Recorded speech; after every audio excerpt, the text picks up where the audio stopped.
Dragon Ball Superhero.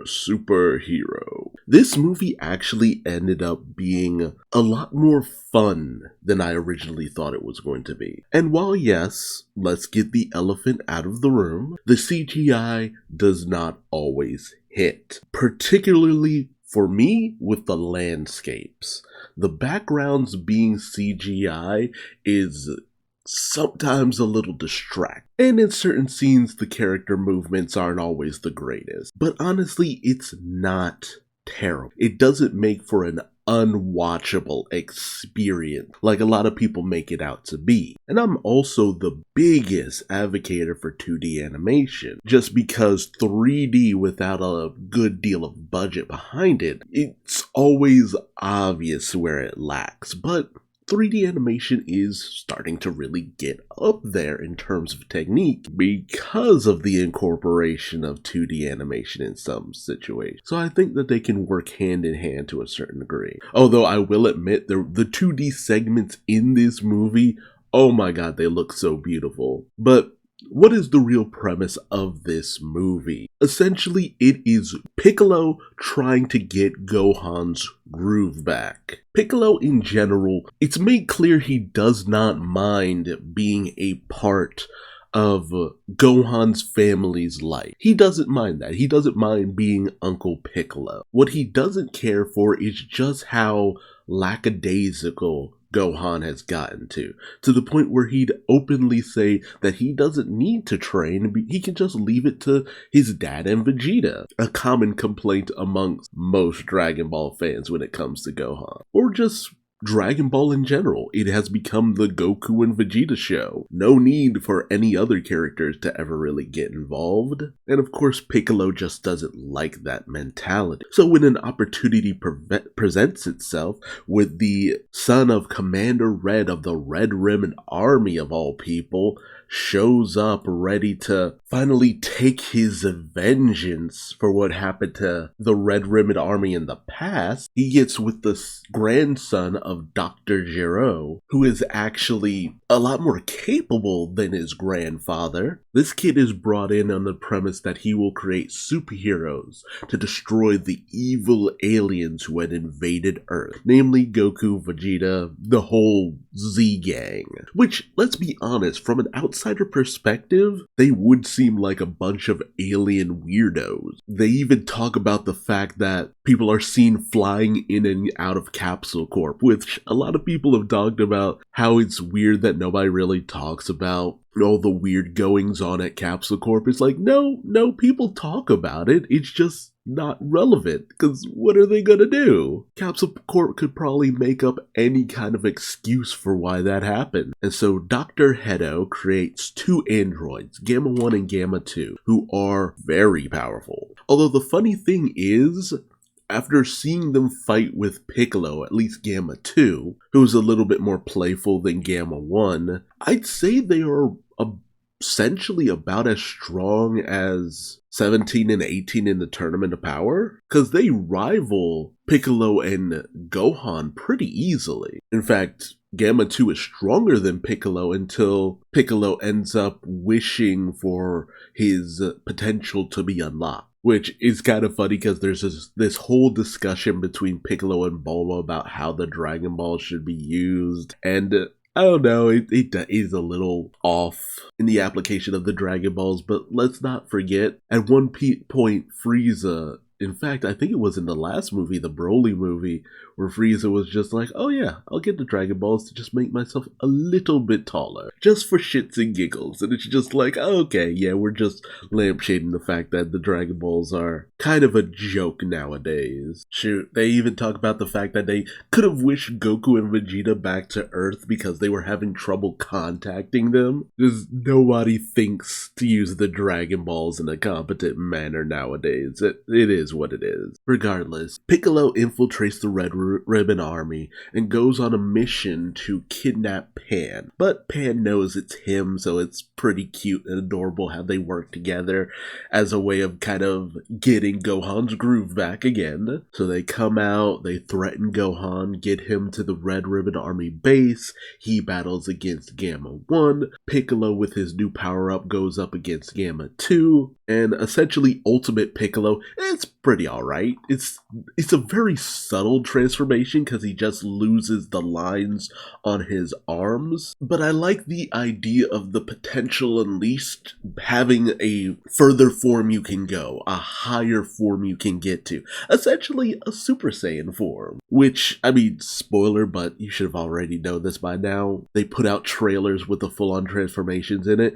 You get to see super forms for the potential unleashed in both Piccolo and Gohan. And it's the kind of stuff I wish we could see for more of the Z Fighters. And I know a lot of people are kind of down on the whole orange Piccolo form, but I love it in the movie where he's just like, yeah, I'm not really a naming person. I mean, it's just an orange me, so it's just Orange Piccolo. Like, he doesn't give a shit what you call him.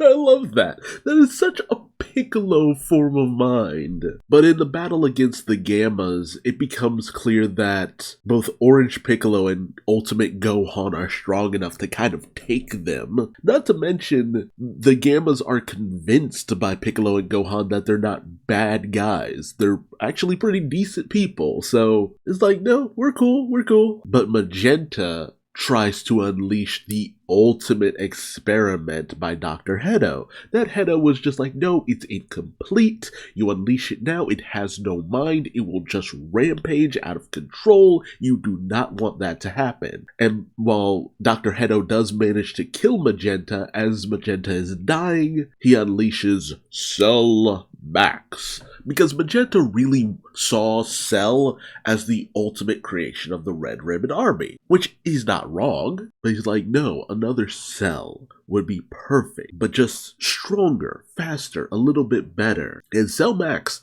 he is far stronger than Cell was. It's just that he is a rampaging, out of control tool of destruction, which I know a few people were down on, but it's just like, I mean, why not? Some of the best fights in Dragon Ball are against giant monsters. I loved Hirudegan, and in the Tournament of Power, one of the best fights, in my opinion, from that was the battle against Anilaza from Universe 3. Like, that thing did look impressive, but man, the fact that it took a combined effort from Goku, Vegeta, Gohan, 17, 18, Frieza, and a little bit of a help from Jiren. And I will never forgive the manga version for just only having it go up against Kale and then get its butt kicked. Because no, that fight was so cool in the anime. It was so cool. And hell, you even get to see Goten and Trunks jump in on the battle. And now they finally become teenagers. They're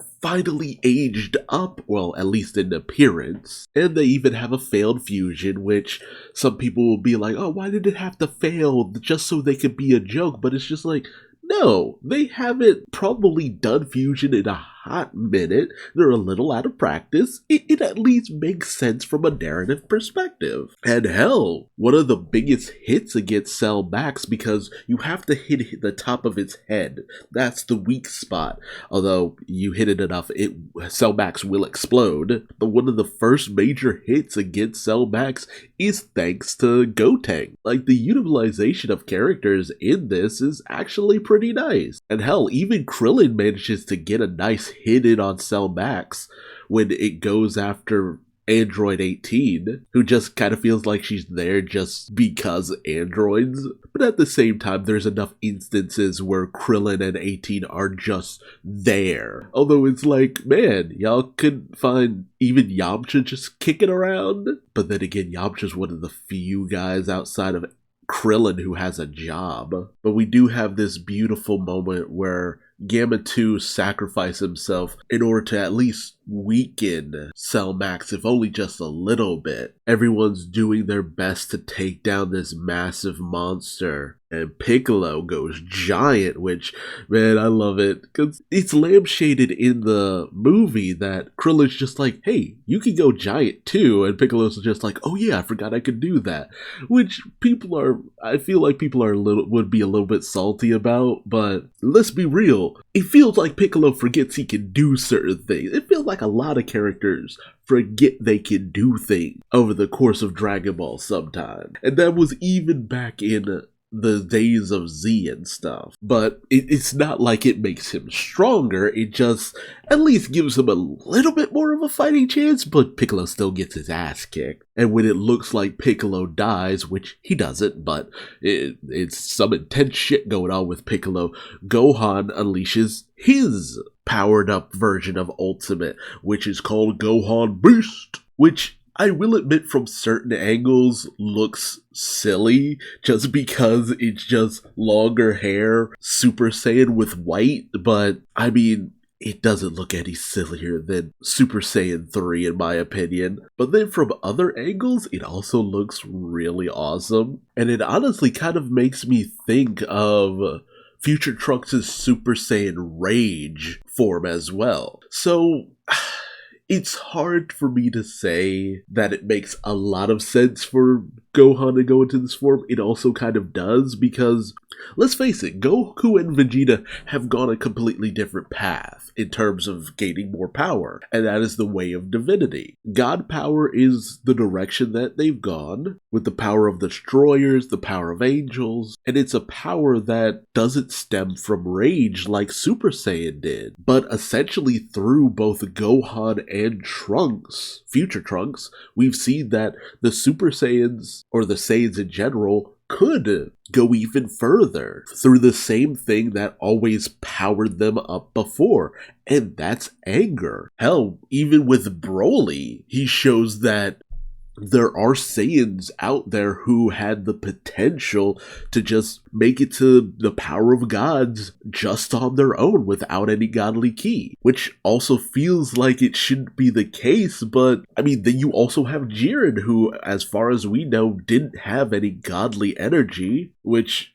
honestly kind of makes it funny to me because it's just like, oh yeah, Super Saiyan still has its applications. I mean, hell, Super Saiyan Blue was essentially just taking God Ki and then going Super Saiyan with it, at least from my understanding. Although, and the most fun aspect to me was as Gohan needed to unleash an attack, but he needed something that was a lot more precise, and so he goes with the Makan Kosapo, or the special beam cannon, and he fires it at Cell's head and manages to hit the weak point for maximum damage. And when the fighting is all done, Bulma offers Dr. Hedo a job. Well, Gamma 1 and Dr. Hedo. Gamma 2 fades away, and that was actually really sad. It was really sad that he just fades away. But it is what it is. Meanwhile, Goku and Vegeta have just been training on Beerus' planet. We see that essentially Broly, Lemo, and Chilai have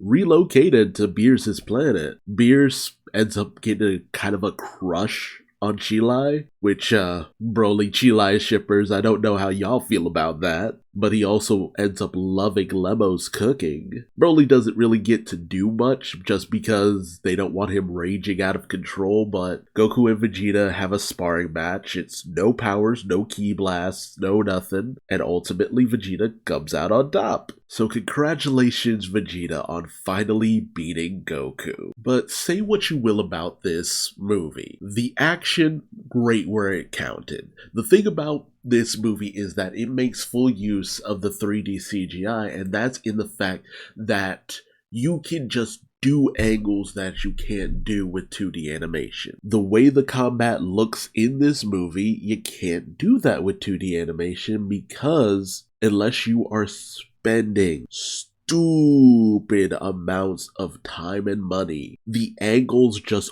aren't going to look like this, which is a positive or a negative depending on your viewpoint. I mean, you can bring in someone who is a high caliber animator to really get to that point, but if you don't have the time and you don't have the manpower, 3D animation can do it. But you also need someone with skill to do 3D animation that looks as good as it does in this movie. But will I ultimately say that I would have preferred 2D? Yeah, in the end. Because again, the 2D they showcased in this very movie looked phenomenal. It looked phenomenal. So who knows? Maybe I'm wrong about my opinion on how the 3D was implemented or why it was implemented. All I know is it was still implemented well. This movie still looked fantastic. It looked phenomenal. It was a lot of fun.